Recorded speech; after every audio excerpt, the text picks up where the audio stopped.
sampai akhirnya punya tato di sini. Tato, saya bikin tato di sini, Jesus di dada saya. Wah, malu nanti ya Jesus. Ya Allah, ambil deh apa yang Allah mau, ambil dari saya. Ambil keluarga saya, mungkin pekerjaan, teman saya, nggak masalah, saya nggak peduli. Cuman satu, jangan keislaman saya yang kau ambil ya Allah. Saya udah nggak punya apa-apa kalau nggak punya Islam. Islam is save my life.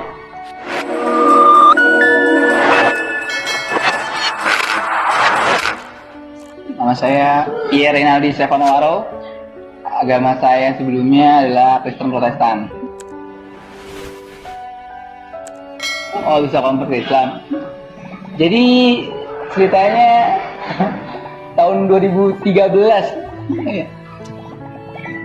Allah kasih saya harus merasakan manisnya rumah sakit selama 21 hari.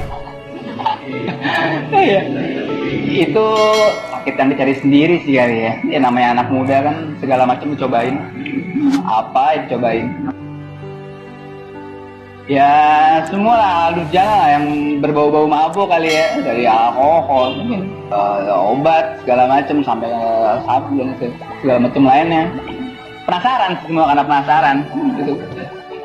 Sampai akhirnya 2013 jatuh di pinggir jalan, digotong sama temen, dibawa ke klinik 24 jam sama mama kayak itu kan, dibonceng sama tetangga tuh bertiga, dibawa ke klinik 24 jam nggak bisa, kata klinik 24 jam ini kita punya oksigen, ini anak butuh oksigen. Sampai akhirnya dirujuk ke rumah sakit terdekat, itu rumah sakit Azra di Bogor, Azra. Akhirnya diendoskopi lah segala macam. Dah, baru saya sadar ketika benar-benar melek di rumah sakit tuh. Oh ternyata gue masih hidup nih. Kira-kira apa sih maksud Tuhan dengan semua ini gitu loh. Entah kenapa ketika di rumah sakit kan karena cuma atap doang yang saya bisa lihat nih. Cuma ngeliat ke atas, saya gitu mikir. Oh, mungkin Tuhan ngasih kesempatan kedua buat saya nih, kenapa saya nggak dimatiin saat itu. Apa sih kira-kira maksud Tuhan dengan semua? Oh, Tuhan pengen gue balik mungkin. Tuhan pengen saya balik ke jalannya lagi. Mungkin Tuhan ngasih kesempatan saya buat tobat. Sampai akhirnya dari situ saya mulai balik ke gereja, mulai aktif lagi di gereja, mulai balik sama Tuhan. Sampai akhirnya punya tato di sini. Tato, saya bikin tato di sini, Jesus di dada saya. Wah, malu nanti ya Jesus. Udah kayaknya. Ya sampai akhirnya bikin tato di sini. Apa sih tujuannya? Sampai akhirnya saya bikin tato, tapi tato ini malah jadi pertanyaan sendiri dalam diri saya gitu. Kenapa sih lu bikin tato Yesus gitu loh? Oh iya juga ya, kenapa ya? Oh karena gue cinta sama dia, yakin cinta sama dia, emang kenal sama dia, emang dia siapa sih? Dia Tuhan, tahu dari mana dia Tuhan? Jadi saya malah dihantui sama pertanyaan-pertanyaan seperti itu ketika saya ngaca gitu. Oh iya juga ya, sampai akhirnya dari mana saya harus cari tahu Yesus sebenarnya gitu loh? Baca Alkitab, balik baca Alkitab. Cuman pengen tahu Yesus itu siapa dengan sebenar-benarnya gitu loh. Karena kan saya Protestan, tapi kan itu kan agama turunan saya karena orang tua saya itu Protestan kan, seperti itu. Sampai akhirnya setelah mulai coba pelajari Bible, ya justru malah banyak kejanggalan-kejanggalan saya temukan gitu loh. Apalagi mengenai Trinitas itu yang mohon maaf, pendapat saya jadi bilang nggak masuk akal. Tapi Trinitas itu nggak benar. Satu jadi tiga, tiga jadi satu itu nggak logis tuh saya. Sampai akhirnya di situ udah mulai malas-malasan gereja dan lain sebagainya. Sampai akhirnya kenapa bisa berlabuh sama Islam? Ya saya sebenarnya salut sama orang Islam gitu ya. Subuh-subuh itu kan kakek bangun pagi kadang kan dulu zaman jahiliyah suka saya ceng-cengin gitu pakai bahasa Sunda gitu karena di Bogor gitu ya. Ki balik gitu takut hilang segala macam. Saya ingin kayak gitu. Sampai ketika saya ketemu orang namanya Syakib. Iya, teman saya, dia bukan teman dekat tapi teman nongkrong biasa gitu ya. Sometimes ketika kita lagi begitu, tiba-tiba dia ngomong tentang agama gitu. Kata dia, kenapa lu nyembah Yesus? Kata dia ngomong gitu. Saya juga mikir, ini pertanyaan yang udah nggak pernah gue pikirin lagi. Tapi kenapa Allah pertemukan gue dengan dia dan dia harus bicara seperti itu, gitu loh. janganlah lu jadi domba-domba yang terhilang. Coba lu cari, katanya. Emang gitu, emang pernah ada Yesus di situ ngeklaim dirinya sendiri sebagai Tuhan dan lain sebagainya. Oh iya juga ya. Nah dari situ saya mulai dalamin lagi Bible seperti apa. Dan ternyata benar kan, di Bible sendiri pun nggak pernah ada satu ayat pun di mana Yesus mengklaim dirinya sendiri sebagai Tuhan, dan atau dia nyuruh untuk nyembah dirinya sendiri. Kayak satu ayat yang saya ingat itu ketika di Matius 4 ayat 8 sampai 10 kan, ketika Yesus diuji di padang gurun selama 40 hari, datang iblis padanya kan, dibilang seperti ini, semua itu akan kuberikan kepadamu kalau kamu sujud menyembah aku. Tapi apa Yesus bilang kan, hanyalah kau iblis, kenapa selalu tertulis hanya kepada Tuhan Allahmu sajalah kau berbakti. Itu baru satu, kita belum lihat perjanjian lama. Dan seperti itu dah, sampai situ saya mulai kebayang-bayang, apa ini, apa Islam, agama yang benar gitu ya. Tapi belum yakin juga gitu. Sampai suatu ketika saya ingat kejadian waktu saya kelas 5 SD. Saya kan sempat tinggal sama tante om saya itu yang keluarga pendeta. Jadi opa oma saya ini pendiri gereja Nehemia di Cisarua. Ya, om tante saya itu gembala jemaat di gereja Kristen di Indonesia. Itu adiknya mama gitu. Sepupu-sepupunya mama orang Protestan yang taat lah boleh dibilang. Saya dilahirkan dari seorang keluarga Protestan yang taat, boleh dibilang seperti itu. Nah, satu ketika saya ingat kejadian waktu saya kecil, saya kelas 5 SD kalau nggak salah. Satu ketika saya sekolah minggu, saya setoran hafalan. Setoran hafalan 10 anak. 10 anak. Nah, 9 anak ini benar baca, tapi kenapa saya salah? Gitu loh. Sedangkan kitab yang saya baca sama, pasal yang saya baca sama, ayat yang saya baca itu sama, tapi kenapa berbeda? Di mana letak perbedaan itu? Sampai akhirnya saya coba tanyakan ke kakak sekolah minggu saya, dan dia cuma bilang, oh ini nggak beda, ini cuma disempurnakan.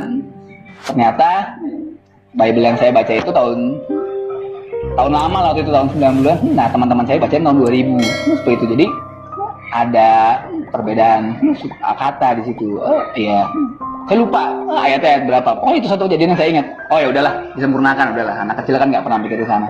Sampai akhirnya setelah saya dewasa, itu timbul pertanyaan seperti ini. Kalau benar Bible adalah kitab suci, kenapa kok banyak revisi? Iya nggak? Sedangkan di Wahyu itu kan ada tertulis, barang siapa yang menambahkan atau mengurangkan, ya kan? Allah bakal cabut. Ya pokoknya intinya ayatnya seperti itu. Sampai akhirnya apa benar? Ya, Bible itu kitab suci, benar-benar perkataan Tuhan. Simpelnya logikanya seperti ini mas, kayak kitab suci itu kan suci ya. Menurut saya gini ya, kitab suci itu suci, nggak boleh tambah-tambah, nggak boleh kurang-kurangin. Nah, sedangkan kalau udah ada intervensi tangan manusia di situ, apa itu masih bisa dikategorikan murni sebagai kitab suci? Enggak. Sampai akhirnya kenapa pilihan saya jatuh pada Islam? Kenapa nggak Buddha? Kenapa nggak Hindu gitu loh? Kenapa nggak Konghucu atau Rastafari dan lain sebagainya? Bagi saya itu Islam itu satu-satunya agama yang bisa diterima oleh akal, oleh logika. Agama yang benar-benar nggak ada kontradiksi, agama yang benar-benar sempurna, yang mengatur dari kita buang air kecil, gunting kuku sampai bernegara itu kan semua diatur dalam Islam. Islam itu kan mengatur seluruh aspek kehidupan. Itu yang luar biasa Islam menurut saya.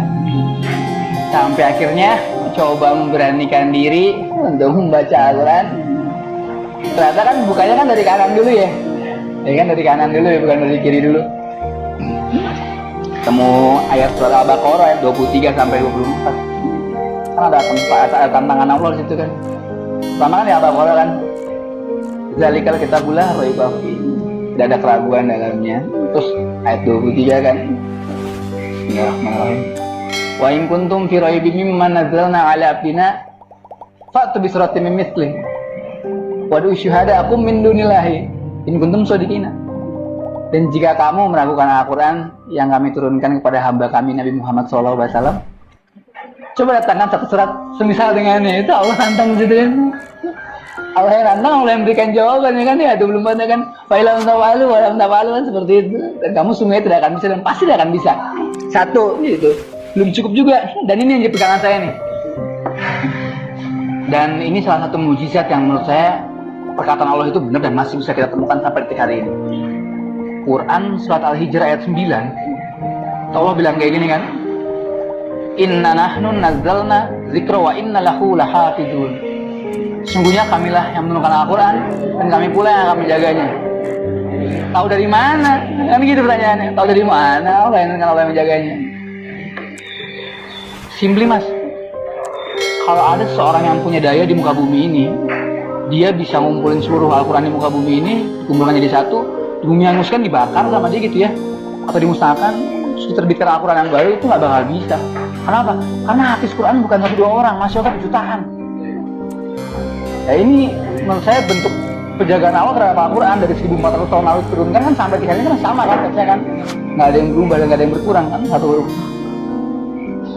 Dan kalimat politiknya Allah tidak pasti al-ikhlasi, qul huwallahu ahad, Allahu samad, lam yalid walam yulad walam yakul lahu kufuwan ahad. Tidak beranak dan tidak pula diperanakan.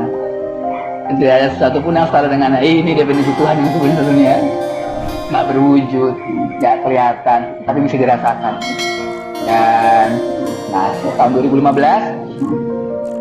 saya beranikan diri untuk syahadat itu, tapi sama teman saya waktu itu. Teman saya ngerasa belum sah kan, dan sholatnya pun masih bolong-bolong kayak itu. Masih bolong-bolong lah, masih ada mabuknya dikit lah.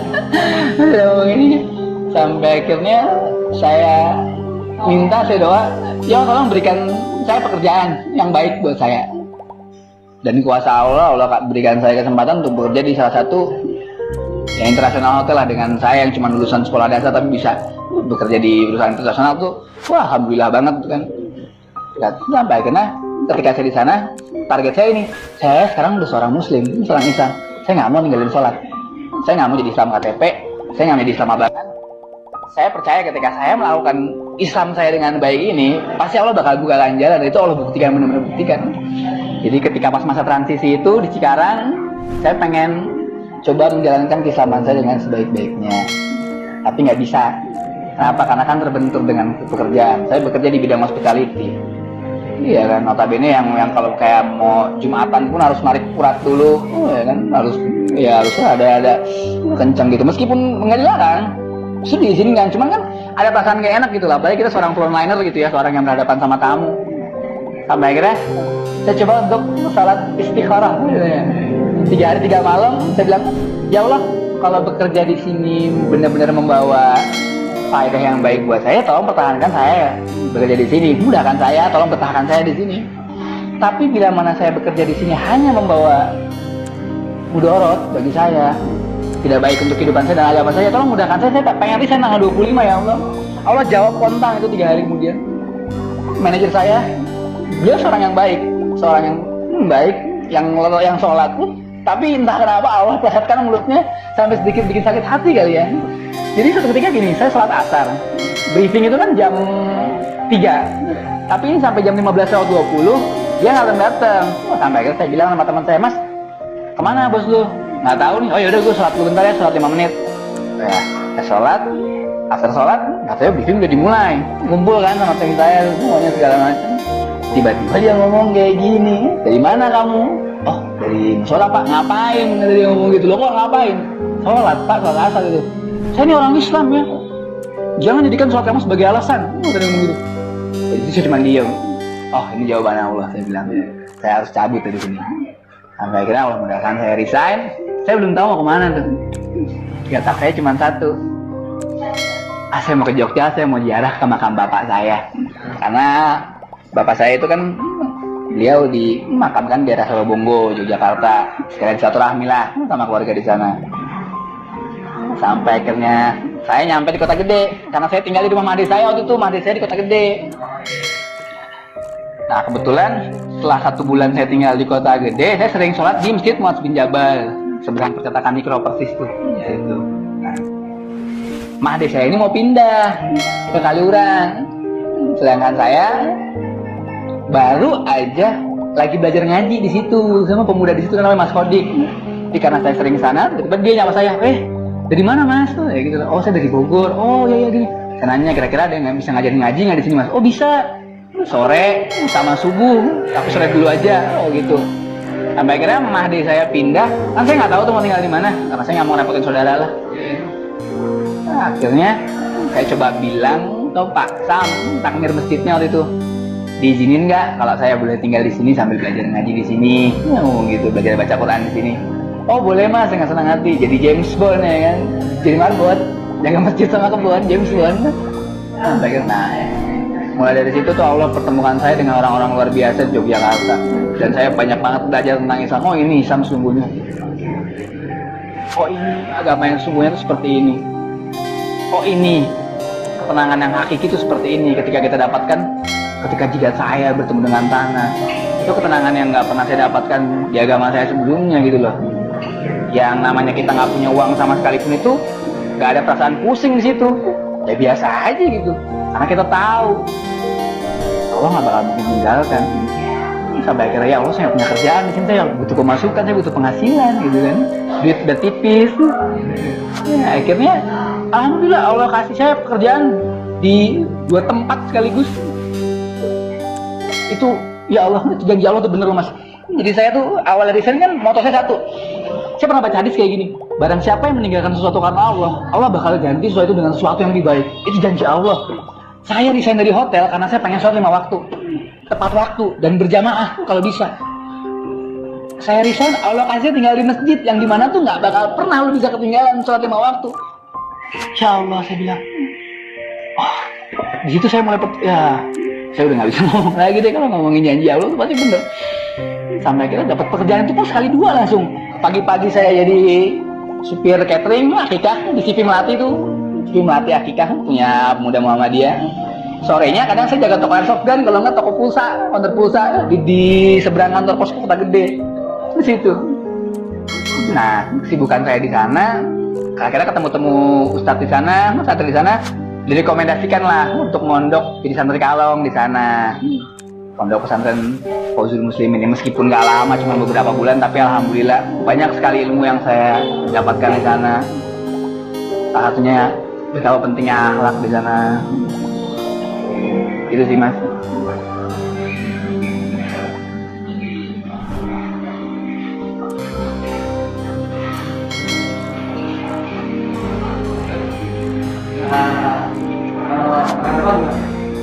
Ya.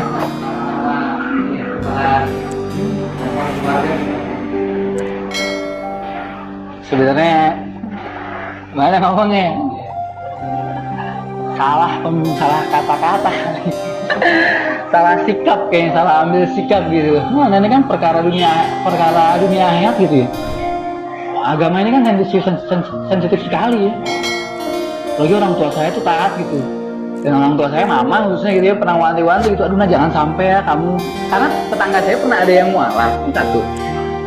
Dan mama ngomong kayak gini saya, aduh nah kamu jangan sampai kayak gitu ya, aduh mama nggak kebayang itu keluarganya kayak apa, pasti kayak sambar petir tuh ada ngomong gitu. Oh iya mah tenang aja, cuma kayak gitu aja, nenangin ya kan. Sampai akhirnya mama keluar mulut ya hal yang mama paling takutkan itu terjadi, gitu sih. Intinya saya salah pemilihan kata-kata kali ya, salah sikap juga gimana cara menunjukkan keislaman saya. Ya tahu-tahu saya pulang, saya mulai ke masjid, kayak sholat gitu. Oh nggak belum ngomong. Adik saya yang perempuan dapat gosip dari teman-teman karena kan main sama saya juga adik saya. Wah, tuh Aldi tuh masuk Islam tuh gara-gara sakit tuh, dipengaruhin segala macam. Mama saya masih diam. Akhirnya mama klarifikasi nanya, gitu kan. Intinya sih ibu saya kecewa kenapa nggak ngomong dulu, kata ngomong gitu. Sekarang gini aja, kalau ngomong emang diizinin? Karena enggak, kan? Gitu.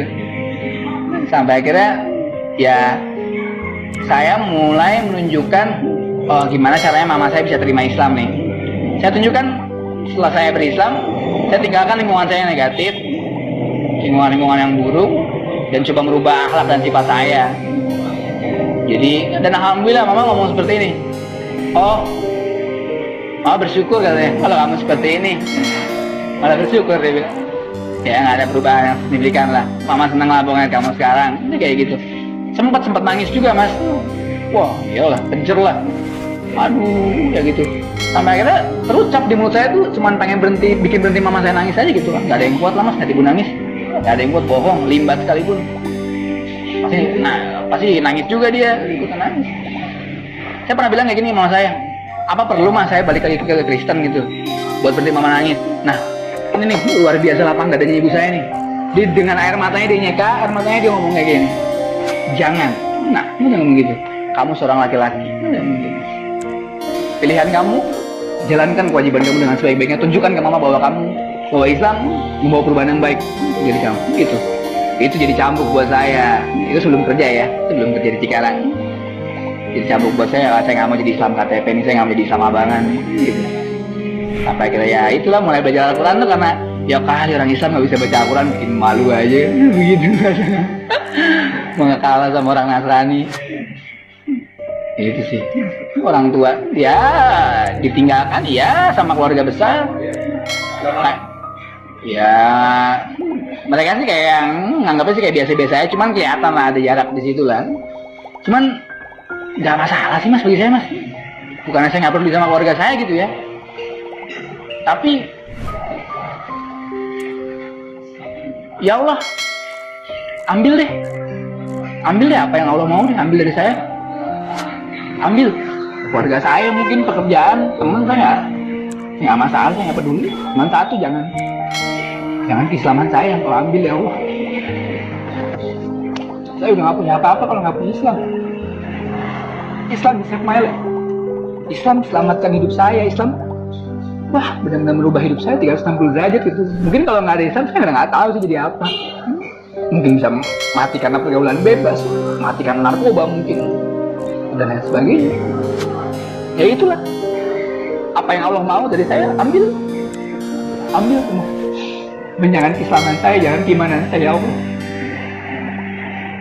Saya nggak mau masuk dalam kafiran, nggak mau. Jadi saya ingin mas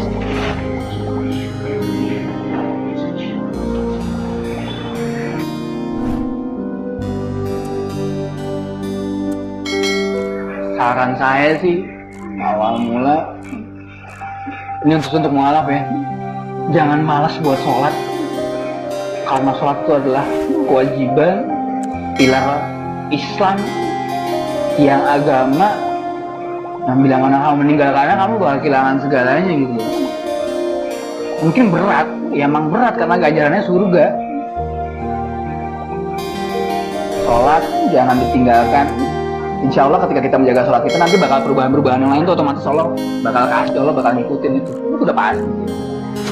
Dan jangan malas untuk belajar ilmu agama, samperin kajian, ketemu ustadz siapapun itu ustadznya, selama yang disampaikan itu baik, ambil, buang buruknya, ambil baiknya. Karena ustadz, kiai, ulama itu pun mereka manusia, mereka nggak sempurna, mereka pasti ada salah. Ya ambil lah, nggak perlu lah mengotak-otakan ustadz fulan dan ustadz fulan beda. Seperti itu enggak lah, ustadz itu baik kok menurut saya. Sama yang disampaikan benar-benar dari Al-Quran, As-Sunnah, ya monggo diikutin gitu, sama baik yang disampaikan gitu loh, dan bisa menambah keimanan kita. Itu aja sih mas.